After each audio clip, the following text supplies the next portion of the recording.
In a small village nestled between towering hills and dense forest, there lived a boy named Ekene. He was the pride of his family, a lively and intelligent young man who always dreamed of leaving the village to pursue greatness. His parents, Ada and Obinna, doted on him, but no one loved Ekene more than his grandmother, Mama Ijeoma. Mama Ijeoma was a mysterious woman, known for her knowledge of herbs, rituals, and ancient secrets passed down through generations. She often told Ekene stories of their ancestors, tales of bravery and sacrifice. What no one knew, however, was the dark secret she carried in her heart, a secret tied to Ekene's very existence. 18 years earlier, when Ekene was just a baby, he fell gravely ill. The village healers were baffled, no cure seemed to work.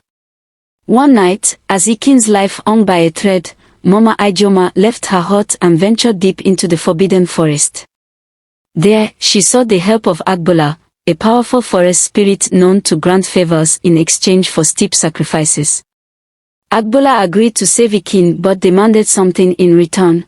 When the boy turns 18, you must give me something precious, something born of your own blood. Desperate to save her grandson, Mama Ijeoma agreed, thinking she could outwit the spirit when the time came. Ekene's 18th birthday was a grand celebration. The village gathered to sing, dance, and feast. Mama Ijeoma smiled, hiding the turmoil within her. She had almost forgotten about the pact until strange things began happening. That night, Ekene woke up drenched in sweat, his dreams filled with eerie whispers and glowing eyes. He told his grandmother about it, but she dismissed it as a nightmare. Yet, the whispers persisted, growing louder each night. Ekene started hearing voices even during the day, calling him into the forest. One evening, unable to resist the pull, Ekene wandered into the woods. There, he met a woman shrouded in mist who claimed to know him. "You belong to the forest," she said, her voice cold yet soothing. Terrified, Ekene ran back home and told his parents, but Mama Ijeoma's face turned pale. She knew the spirit had come to collect its due. Unable to hide the truth any longer, Mama Ijeoma confessed everything to Ekene and his parents. Ada and Obinna were horrified. "You sold our son's future to a spirit," Ada cried. Mama Ijeoma begged for forgiveness, explaining that she only wanted to save Ekene's life. Ekene, torn between anger and confusion, demanded answers. "What does Agbola want from me?" he asked. Mama Ijeoma hesitated, then admitted, "It's not you she wants. It's me. I promised her something precious, something born of my blood." But the spirit's intentions were far darker than Mama Ijeoma had anticipated. Agbola didn't want her life, she wanted her essence to merge with Ekene's, binding them forever in servitude. Refusing to let her grandson suffer for her mistake, Mama Ijeoma sought help from an old friend, Neka, a reclusive priestess living in the mountains. Neka revealed that breaking the pact would require a dangerous ritual, one that would test their courage and unity. The ritual involved entering the spirit world to confront Agbola directly. Mama Ijeoma, Ekene, Ada, and Obinna prepared for the journey, gathering sacred items and fasting for 3 days. Neka warned them, "The spirit world is not for the faint-hearted. Agbola will test your will, your love, and your loyalty. If any of you falters, you may never return." The family entered the spirit world at midnight, guided by Neka's chants. The forest transformed into a surreal landscape of glowing trees and shifting shadows. Agbola appeared, her form towering and menacing, her voice echoing through the air. "You dare defy our pact," she thundered. "Your bond is sealed." Agbola unleashed a series of trials, each designed to exploit their fears and weaknesses. Ekene found himself trapped in a vision of his parents abandoning him, while Mama Ijeoma faced the guilt of her past decisions. Ada and Obinna were forced to confront their deepest insecurities as parents. Through sheer determination and love for one another, they overcame the trials, reaching Agbola's throne. But the spirit was not easily defeated. She demanded a final sacrifice, a life for a life. As Agbola's glowing eyes bored into them, Mama Ijeoma stepped forward. "Take me," she said, her voice steady. "This was my mistake. Let my family go." Agbola laughed. "Noble, but too easy. I want something more. I want the boy to willingly give himself to me. Only then will I consider sparing you all." Ekene hesitated, torn between saving his family and preserving his freedom. The air in the spirit world grew colder as Ekene's trembling hand moved closer to Agbola. His heart pounded in his chest, torn between his grandmother's pleading eyes and the spirit's commanding presence. The mist swirled around his feet, whispering promises of power, freedom, and an end to his family's suffering. "Ekene, no!" Mama Ijeoma cried, falling to her knees. "Don't give in. I'll find another way, please."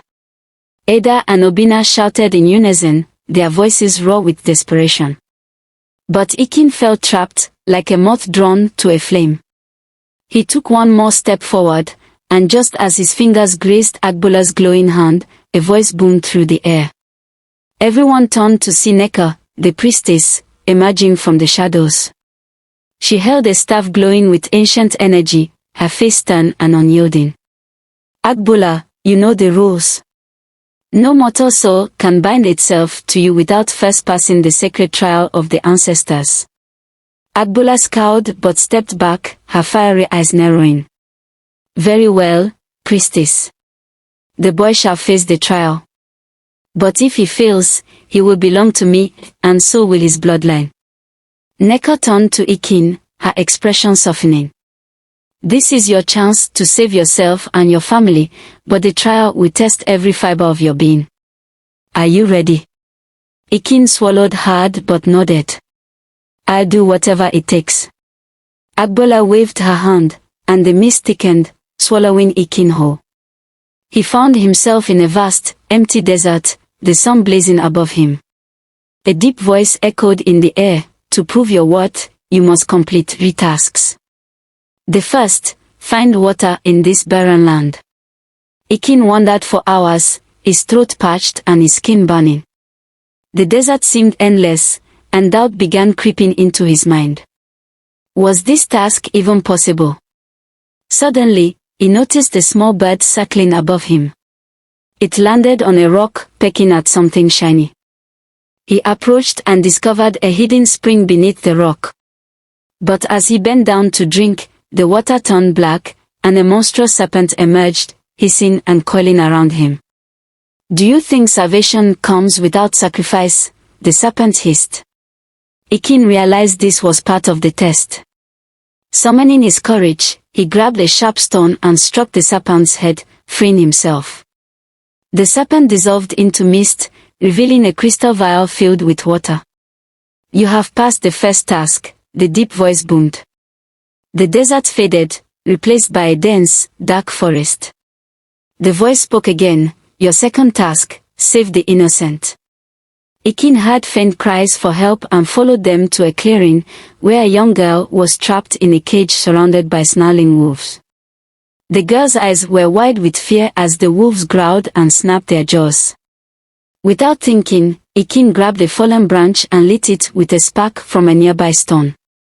He waved the flaming branch at the wolves, but they didn't retreat. Instead, they began circling him, their glowing eyes filled with malice. Then Ekene remembered his grandmother's stories about the power of words. "Leave her alone," he shouted. "I command you to go back to the shadows where you belong."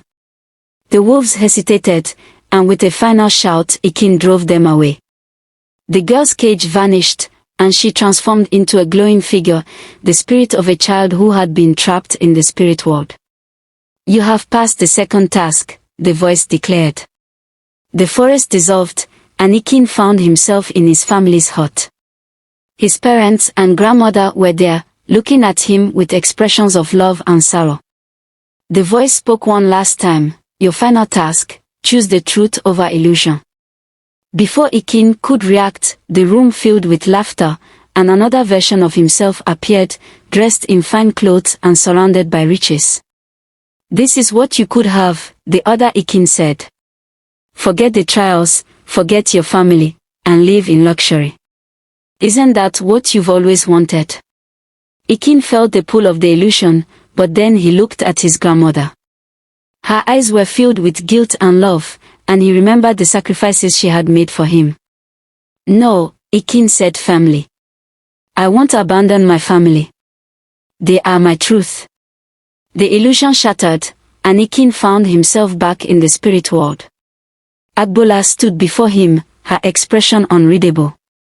"You have passed the trials," Agbola said, her voice tinged with grudging respect. "But a pact is a pact. I still demand payment." Nneka stepped forward. "The boy has proven his worth. Take me instead." Agbola laughed. "You think I want an old priestess? No. The boy belongs to me, unless the grandmother offers herself willingly." Mama Ijeoma stepped forward without hesitation. "Take me. Let my grandson live his life." Agbola smiled, her form glowing brighter. "Very well.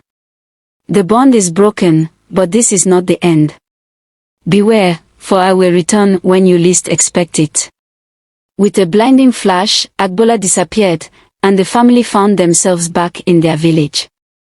But the story was far from over. Ekene noticed a strange mark on his arm, the glowing sigil that pulsed faintly. Mama Ijeoma gasped when she saw it, her face filled with dread. "What is it, Grandma?" Ekene asked. She hesitated before whispering, "It's a mark of connection. Agbola is still watching you." Part 2 of this story is loading. If you are anticipating, let me hear you in the comment section. Please don't forget to subscribe, like and share this video to as many persons as possible. See you in my next episode.